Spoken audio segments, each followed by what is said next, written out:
noches. Me encanta saludarlos, Gustavo Bolívar, Gustavo Petro. Les estaba comentando ahora fuera de cámaras que pues ni en mis sueños más salvajes me imaginé, me vi hablando tete a tete con Gustavo Petro, de pronto con Gustavo Bolívar sí, porque compartimos pues intereses profesionales de algún modo, pero de todas maneras me siento muy honrada por la invitación. Muchísimas gracias. Vamos a ver cómo nos va. ¿Cómo están ustedes? Muy bien. Ahí tengo que también al revés, porque cuando yo me veía el Gallito Ramírez, estaba preso. No me diga. Mi celda, que nos encerraban a las 5 de la tarde, era la hora del encierro. Tenía mi celda un televisorcito de chiquitos en blanco y negro que se movía la antena así por arriba. Y ahí siempre me veía el Gallito Ramírez, así que tú me acompañaste durante todo mi presidio. Ay, ay, ay, pues eso me alegra que lo haya acompañado. ¿Cuántos años, Gustavo, cuántos años duró preso? Perdón que pregunte que no sé esa parte. A mí me tuvieron 1 año y medio. Eso sí me trastearon de cárcel en cárcel porque yo las insurreccionaba todas. Pero fue en el año 85, desde octubre 85, todo el 86, el Mundial de Fútbol. Senador, pero usted no lo indultaron, ¿no? Usted pagó su condena. El indulto no fue para mí. Yo salí en febrero del 87 y después me iban a volver a coger preso. Incluso estuve otro mes por allá en el 88, pero en Barranca Bermeja. Sí. No soy indultado, ni amnistiado, ni nada de eso. Ya. Incluso por quienes preguntan siempre sobre el tema del Palacio de Justicia, yo en el mismo proceso penal del Palacio, yo fui separado de la investigación, precisamente porque estaba preso. Ellos dijeron que me tenían que condenar era por rebelión, pero ya habían pasado muchos años y no era practicable que me volvieran a enjuiciar. Entonces, sí, no soy ni indultado, ni amnistiado, ni nada por el estilo. Soy un rebelde al cual castigaron con 1 año y medio de prisión y ahí las cumplí. Pero para ver las telenovelas, porque si no, de otra manera no las hubiera visto. Bueno, para algo tenían que servir también.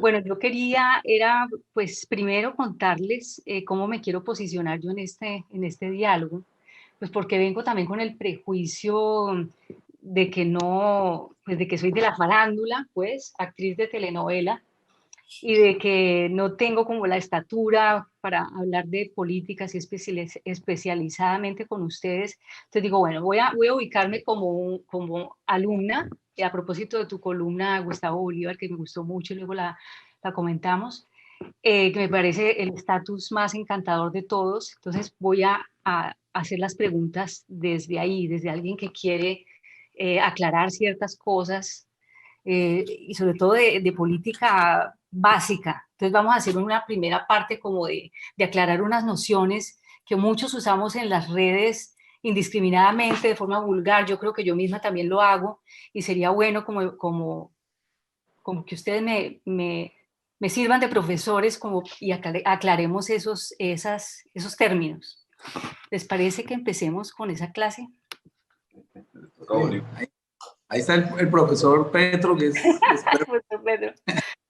Bueno, yo, como lo he manifestado pues en Twitter durante estos últimos días, senador Gustavo Petro, yo me he acercado mucho a su proyecto, lo he leído, lo busco por todas partes para oír sus debates, y yo digo, yo no veo nada que se me parezca a comunismo en todo eso que yo leo, ni a izquierda radical. Entonces digo, debe ser que yo estoy loca, o vamos a definir entonces ahorita sí qué es comunismo, qué es socialismo, y si eso es izquierda radical, y qué es lo que usted propone y cuál es la diferencia entre esos tres términos, por ejemplo. iba a decirle ser socialdemócrata, que es pues, supuestamente lo que usted propone. Entonces vamos a ver qué diferencia hay. Bueno, pues ahí sí me pusiste en el papel de profesor, pero Sí, en porque primer de lugar, forma muy breve se puede, así como sencilla. vamos a intentarlo. En primer lugar, la política que nosotros ansiamos construir y en la que yo he participado desde que era un peladito. Yo comencé haciendo un grupo de estudio en mi colegio de La Salle, en Zipaquirá, que era un colegio público. Casi me expulsan por eso. En un centro cultural, al cual llamamos García Márquez, y entonces no les gustó. Y García Márquez había estudiado en ese colegio y no les gustó que se llamase así. Pero desde ahí para acá siempre he creído que la política es de la gente del común, digamos. No se puede pensar en una política de élites, que obviamente la ha habido en Colombia, del poder, sino en una política de la ciudadanía. Todas esas personas que me he encontrado a lo largo de mi vida, la señora que vende los tintos, la señora que tiene un restaurante, la artista, la niña que va a la universidad, la niña que se queda sin la universidad, el joven que anda buscando por allí una forma de rebuscarse la vida, el trabajador, el que carga bultos, esa familia que lucha por tener una vivienda. Toda esa gente, los campesinos, los indígenas, son los verdaderos constructores de la política. Y entonces no hay que tenerle temor al ejercicio de la política. Nos han hecho ver que la política es como, primero, un asunto de los políticos. Entonces ponen a eso que llaman los políticos, hasta le llaman clase política, como separados de la sociedad. Esa es una manera de quitarle a la gente sus derechos de propiedad sobre el Estado, sobre la política pública, sobre el qué hacer, sobre su país, sobre su territorio. Y una política democrática tiene que hacer lo inverso. La política tiene que ser de la gente, hecha para la gente y construida por la gente. Y en eso, Margarita, no tengas ningún temor ni nada. Desde pues, lo que ha sido tu biografía, como sientas, digamos, la realidad, tu propia individualidad, el ejercicio de la política es tu derecho. Obviamente todos nos equivocamos o no, pero es el derecho, saber que lo público es de todos. Aristóteles decía, y ahí sí me voy de profesor, Aristóteles decía que lo que divide el ser humano, lo que separa el ser humano del animal, es la política. Aristóteles veía la política como casi todo, como la cultura, como lo que hoy definiríamos la cultura. El animal no es político en realidad, obviamente, pero lo que hace al ser humano, específicamente humano, es ese pensar en los demás, ese pensar en sí mismo, la conciencia de sí, dicen en filosofía, la conciencia de sí que define la persona es el ser humano. El ser humano, a diferencia del animal, tiene esa especificidad, la conciencia de sí. Y eso de pensar en los demás como en sí mismo es exactamente lo que Aristóteles definía como la política. Ahora sí voy a tu pregunta, digamos, estas palabrejas, socialismo y comunismo, no aparecieron con el origen de la humanidad. Son el producto de discusiones, de teorías económicas, sociales, de un pensamiento que surge en el mundo obrero. Y ese es, digamos, el primer concepto. El socialismo y la idea comunista, porque el comunismo nunca se ha realizado en la humanidad. ¿Y son iguales? O sea, ¿en qué se diferencian comunismo y socialismo? Para el pensamiento clásico de la izquierda del siglo XIX y del siglo XX, el socialismo era la antesala. Era una especie de transición. Esas discusiones casi no las ha vivido la sociedad colombiana, pero era así. Digamos, el concepto es básicamente el de unas relaciones sociales de producción. Y entonces aquí tenemos pues un tema que hay que estudiar. Y es que la gente se organiza para producir. ¿Y para qué produce? Pues para vivir. En la historia, de maneras diferentes. Digamos, Una ahí cosa era cuando cazaba y cogía. digamos, eso de Sí, que entonces, el Estado es el que maneja ahí todo. entonces para allá vamos. Se ha organizado de manera diferente para producir. En el comienzo de la humanidad no había Estado. Eso no existía. Y poco a poco, sobre todo cuando deja de cazar y empieza a cultivar la tierra. Fíjate que esa palabra agricultura es sinónima de cultura. La cultura nace realmente en la historia humana con la agricultura. Cuando ya concibe, digamos, la producción agraria y empieza a sedentarizarse es cuando comienza la construcción de lo que se llaman los estados, de organizaciones más complejas de la sociedad. Pero paso hacia la actualidad. Sí. Hay maneras de producir diferentes. La historia ha dado y generado maneras de producir diferentes. Y una manera de producir se queda en la historia y aparece otra, porque esa otra es más capaz de generar las posibilidades de vida para la sociedad. Mientras anteriores se quedaban en el camino, incluso destruyeron civilizaciones enteras como los mayas, etcétera, porque no pudieron darles, digamos, bienes a su subsistencia y desaparecieron. Esas es, digamos, maneras de producción diferente que aparecen en la historia. No aparecen por voluntad de los seres humanos, aparecen realmente por necesidades de la misma humanidad, que las va volviendo vigentes. ¿Qué maneras de producir han existido? Por ejemplo, la esclavitud y el esclavismo, que no hace mucho desapareció en Colombia y algunas de sus consecuencias las estamos viviendo hoy. Desapareció en 1851. En Estados Unidos en 1860 y pico, en el siglo XIX. ¿Cómo era esa manera de producir? Pues un señor, generalmente era un señor, tiene que ver con la columna de Bolívar, era el propietario de seres humanos a los que hacía producir en general en plantaciones de trigo, en el caso de los romanos, de vid, etcétera, y en el caso de los Estados Unidos de algodón, y en los casos nuestros de caña de azúcar. Se enriquecían con ese trabajo. Esa era una manera. Esos dueños de esclavos eran los dueños también del Estado.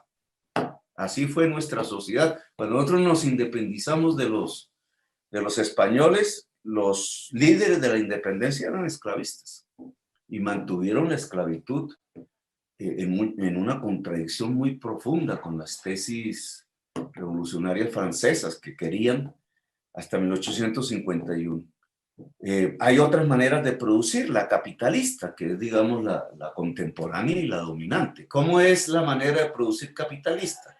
Un señor, que en general también son señores, un señor es dueño ya no de las personas, a diferencia de la esclavitud, es de los medios para producir. Le hace de las máquinas, de las materias primas. Y lo que hace es contratar personas para que le pongan a funcionar esos medios para producir sus insumos y lo transforma en mercancías. El trabajo de esas personas, al volverse mercancías y ser vendidas, le produce las ganancias al que llamamos el capitalista. Ahí se genera un conflicto como antes se generaba entre esclavos y amos, Espartaco, recordemos. En este caso, también se genera un conflicto entre los y las trabajadoras y el dueño de los medios de producción, al cual le dicen empresario, etc. Y aparece en la historia humana el conflicto obrero-patronal. Dentro de los obreros, y ya voy hacia tu pregunta, dentro de ese mundo del trabajo, en esas sociedades capitalistas del siglo XIX que se ubicaban básicamente pues allá en Nueva York, en la Inglaterra industrial, en Francia, en Bélgica, en el norte de Italia, los obreros empezaron a concebir unas ideologías, unas maneras de pensar de acuerdo a sus intereses y no de acuerdo a los intereses de los patronos. Ahí es donde aparece el socialismo en varias versiones. Socialismo utópico, le decían a Owen, las cooperativas, etcétera. Después apareció el anarquismo, que estipulaba una sociedad sin Estado,